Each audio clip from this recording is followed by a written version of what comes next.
ഒരു ഞായറാഴ്ച. 3 കൂട്ടുകാർ. ഒരു ചെറിയ ഷോപ്പിംഗ് പ്ലാൻ. രാവിലെ തന്നെ ഞാനും എൻ്റെ കൂട്ടുകാരായ ശരനും പ്രിയൻഷുവും റെഡിയായി. യൂണിഫോം ജീവിതത്തിൽ നിന്ന് ഒരു ദിവസത്തെ ചെറിയ ബ്രേക്ക്. പുറത്തുള്ള മിററിന് മുന്നിൽ കുറച്ച് ഷോട്ടുകൾ എടുത്ത് ആ സൺഡേയുടെ തുടക്കം ഞങ്ങൾ ആഘോഷിച്ചു. ബറ്റാലിയനിൽ നിന്ന് പുറത്തിറങ്ങിയതും ഒരു ടോട്ടോ കിട്ടി. ഇന്നത്തെ ലക്ഷ്യം സിലിഗുരിയിലെ കോസ്മോസ് മോൾ. മാക്സിൽ ഓഫർ ഉണ്ടെന്ന് ശരൺ പറഞ്ഞപ്പോൾ അവന്റെ നിർബന്ധത്തിന് മുന്നിൽ ഞങ്ങൾക്കും സമ്മതിക്കേണ്ടി വന്നു. മാറ്റികരയിലെത്തി ടോട്ടോയിൽ നിന്നിറങ്ങിയപ്പോൾ ഒരു ചെറിയ ട്വിസ്റ്റ്. പ്രിയൻഷു 500 രൂപ കൊടുത്തപ്പോൾ ഡ്രൈവറുടെ മറുപടി ചില്ലറയില്ല.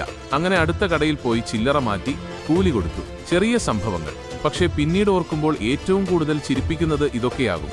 അപ്പോഴേക്കും സിലിഗുരിയിലേക്കുള്ള ലോക്കൽ ബസ് എത്തി. അതിൽ കയറി യാത്ര തുടർന്നു.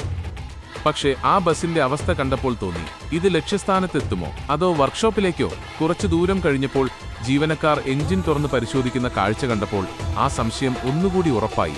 ഒടുവിൽ സ്റ്റോപ്പിലിറങ്ങി മറ്റൊരു ടോട്ടോ പിടിച്ച് കോസ്മോസ് മോളിലേക്ക്. മാളിന്റെ മുന്നിലെത്തിയ നിമിഷം തന്നെ യാത്രയുടെ ക്ഷീണം പകുതി മാറി. മാക്സിലേക്ക് നേരെ കയറി. ഓരോരുത്തരും ഇഷ്ടപ്പെട്ട ഡ്രസ്സുകളും സാധനങ്ങളും വാങ്ങി. ഷോപ്പിംഗ് കഴിഞ്ഞ് മാളിന്റെ മുകളിലത്തെ നിലയിൽ നിന്ന് താഴേക്ക് നോക്കിയപ്പോൾ ആ ഞായറാഴ്ചയ്ക്ക് ഒരു വേറിട്ട ഭംഗി തന്നു. പിന്നെ വീണ്ടും ടോട്ടോ, തിരിച്ച് ബറ്റാലിയനിലേക്ക്. ഇപ്പോൾ ഞങ്ങളുടെ 3 പേരുടെയും കയ്യിൽ ഷോപ്പിംഗ് ബാഗുകൾ.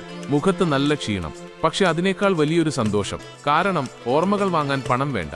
നാളെ മുതൽ വീണ്ടും ഡ്യൂട്ടി, വീണ്ടും അതേ ഉത്തരവാദിത്തങ്ങൾ, അതേ ജീവിതം.